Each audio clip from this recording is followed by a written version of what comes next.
Hello, my name is Sara and I am a Visitor Service Supervisor here at Winterbourne House and Garden. I am also just completely useless in the garden, so I've recruited our head gardener Dan to train me up and teach me what kind of jobs I should be doing in the garden this time of year. So Dan, there are plants everywhere. Yep. And we've got big pots in front of us. What are we doing? So today, Sarah, we are going to be making a autumnal planter. So lots of you at home will be bringing in your summer bedding and your summer containerised displays, and you'll want to replace them with something seasonally appropriate for the coming months. So that's what we're going to do today. We're going to create a interesting, hopefully beautiful autumnal planter. Well, we're definitely going to create a beautiful planter. What do we do then once they're all potted up? Where do they go? You could use these in your garden anywhere, and that's the really nice thing about planting things in containers. It's a really nice way to create constant change in the garden, so you can move them around, you can move them multiple times in a season. If you have a party in your garden, a dinner party or something like this, you can use them as a centrepiece on a big table or something like that. And then when you're finished, you can pop them back on your patio and use them wherever you see them most and wherever you think they look best.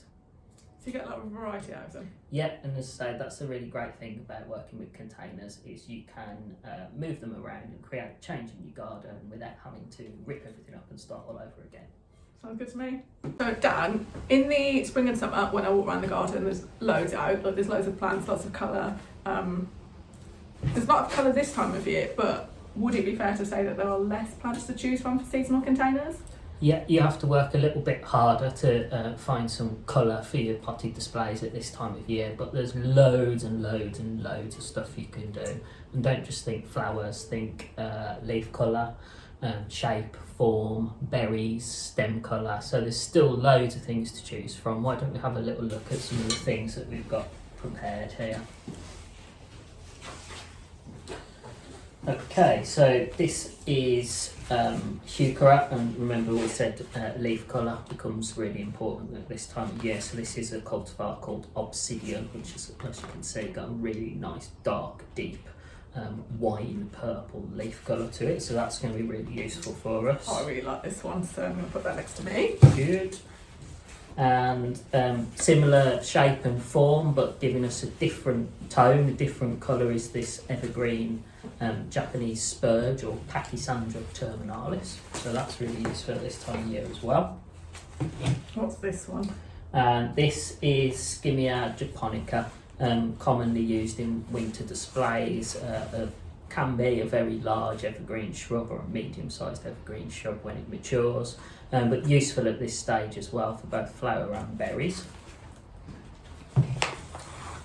And then here we've got some, this one and coming up next, a couple of small upright shrubs with different variegated leaf tones. So this is Episporum, and this one's got a white crinkled edge to the leaf. You'll see some close-ups of these later, so don't worry if you can't see that now. And it's also got a little bit of sort of flush pink around the edge as well, so that's going to be useful potentially as a sort of centrepiece for one of our pots. And similarly, we've got a Coprosma, again a sort of different variegation with a sort of peachy pink on green, but again may be useful as a centrepiece to one of our pots. These are all hardy species. Some of them planted in the ground over many years would grow very large. Some things like the heuchera are already at a sort of what you might think of as a mature size. So these pots that we're going to create today, these containers, we're really thinking of them as very much as a seasonal display, not as a permanent planting. So this is something we'd envisage deconstructing again in the spring. And perhaps some of these plants you could then go and plant in your borders and use elsewhere in the garden. You mentioned centerpieces in our seasonal containers. What should I be thinking about when I'm trying to work out how my seasonal container looks? I'm guessing it's not as easy as just like shoving plants in the pot. No. So what I want you to think about is the thriller, filler, spiller concept, and this is really useful when you're making a container at any time of year using any different types of plants. So what was it? Thriller, filler and spiller. Okay. So your thriller is your centrepiece, your focal point, so that's something usually at the centre of the pot, usually taller than everything else and usually a bit spectacular, so it's going to give you that thriller concept.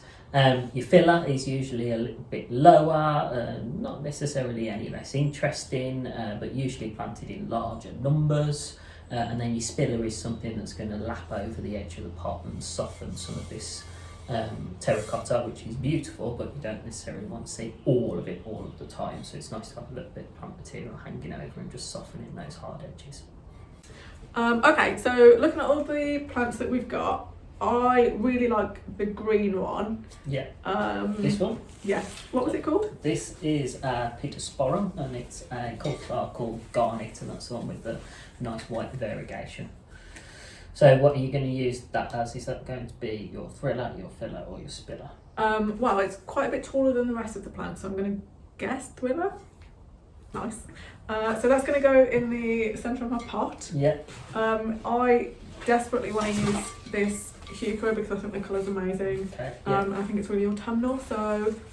Yeah, I agree, and that'll be a nice contrast to the green and white variegation on your thriller, so that's important that we choose things that are going to contrast with each other and not just all blend into one big homogeneous mass. So yeah, that would be a nice spiller. That's going to hang slightly over the edge of the pot and do that job for us really well, so you just need a filler now. Right, so I've got my Episporum, which I really like, and I've got my heuchera. I think I want to continue with the colourful theme and go for that red skimmer. What do you reckon? Yeah, I think that would make a good filler. Not sure how many of those you're going to be able to use because I haven't got a huge pot. So why don't we have a think about preparing our pot ready for planting and make an assessment as we go along and see how many we can use. Perfect. Right, I know what plants I'm using, so what's next? Okay, so now we need to prepare our pot ready for planting, so just a couple of quick easy steps to follow before we get to do the actual planting itself. So if you take your centrepiece out of your pot just temporarily, now in the bottom of all your pots and in our terracotta pots here, you should find, and it's a problem if you don't, a drainage hole, and that's going to stop our plants becoming waterlogged, which is obviously particularly important through the autumn and winter period.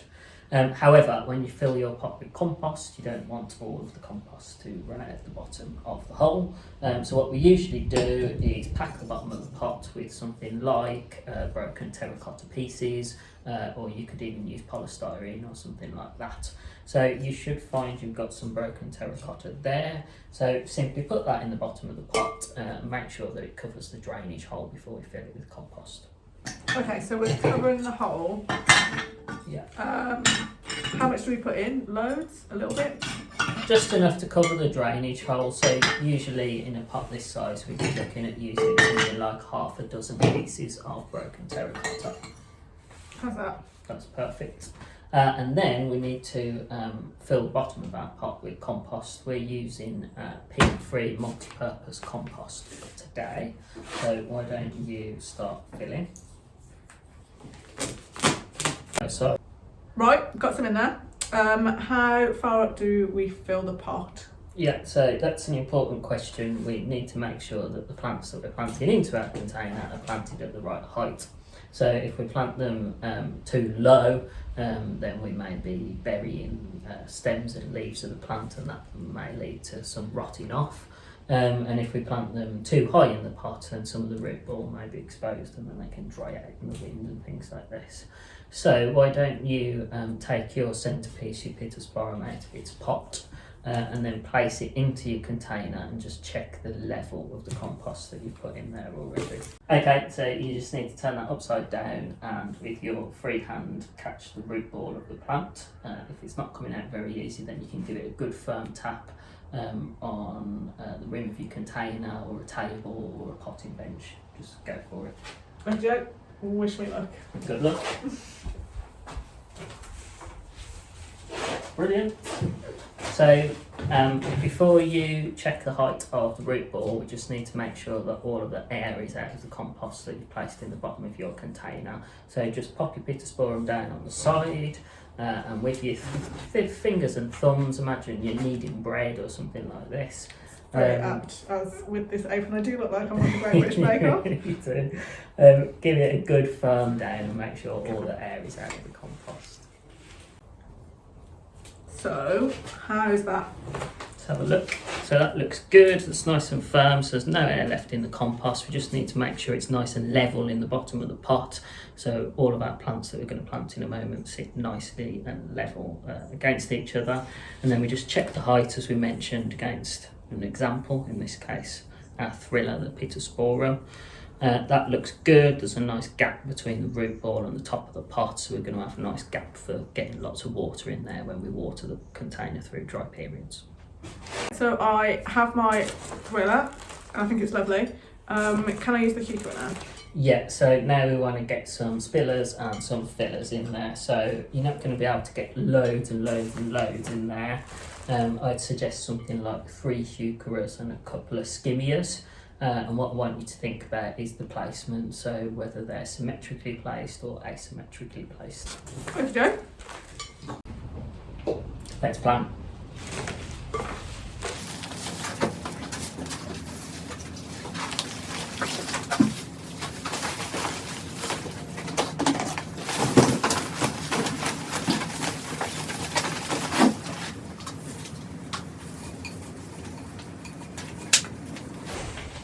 Can I ask a stupid question that we're not putting in the video? Where do weeds come from? All of my plants are in my pot now. What do I do now? So we need to backfill with more compost to completely submerge the root balls of our new plants that we put into our large container.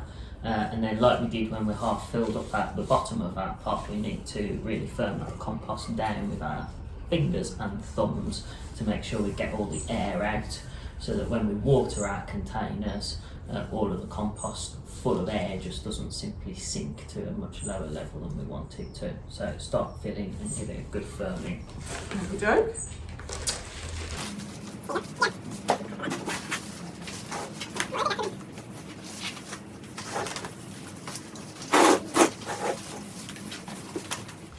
So you mentioned watering. This is probably a very stupid question, but we do live in England and it does rain a lot this time of year. Can I let Mother Nature look after this pot for me, or do I have to actively water it myself? Bit of both, really. So obviously it's not going to need as much watering as it would through the much drier summer months, but you will still need to keep a check on it and keep watering if necessary. So we've deliberately planted them very densely so that we're making an instant impact, and that means you've got quite a dense canopy over the top of the pot and over the top of the plant's root balls. So when it only rains lightly, that rain isn't going to penetrate the pot. So when it's raining heavily or persistently for multiple days in a row, then no, you won't have to water. But through dry periods or through periods where you're only getting light rain showers, just simply stick your finger in the pot. If the compost is moist and wet, then there's no need to water.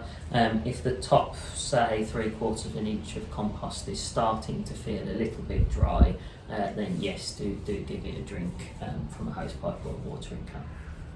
And what about the frost? Can I leave these outside over winter, or should I bring them in? No, you can leave them outside all year round. So we've deliberately selected plants that are appropriate for an autumn-winter display. So you can leave them, they're all completely hardy, you can leave them outside all year round. You may want to deconstruct your pot in spring, of course, and plant them up with something more floriferous, like spring bulbs like daffodils or tulips or something like that. But in essence, they can stay outside all year round for as long as you want them to. Bro, hey, well, I think we're all done. Absolutely. That was pretty painless. Yeah, did you have fun? I did. What do you think of my container? I think they look really good. I think they're going to be an excellent addition to our seasonal displays. These will look really good on your patio, or either side of a front door or a back door, or even as a centrepiece on a large garden table. I think they look really good. I'm pleased with them. Me too. If you guys do any seasonal containers at home, please do let us know. We'd love to see. And let us know what plants you used. Bye. That's fine. Is that fine? Yes. I think you've still got a long way to go before you join the garden team. What are you going to teach me next?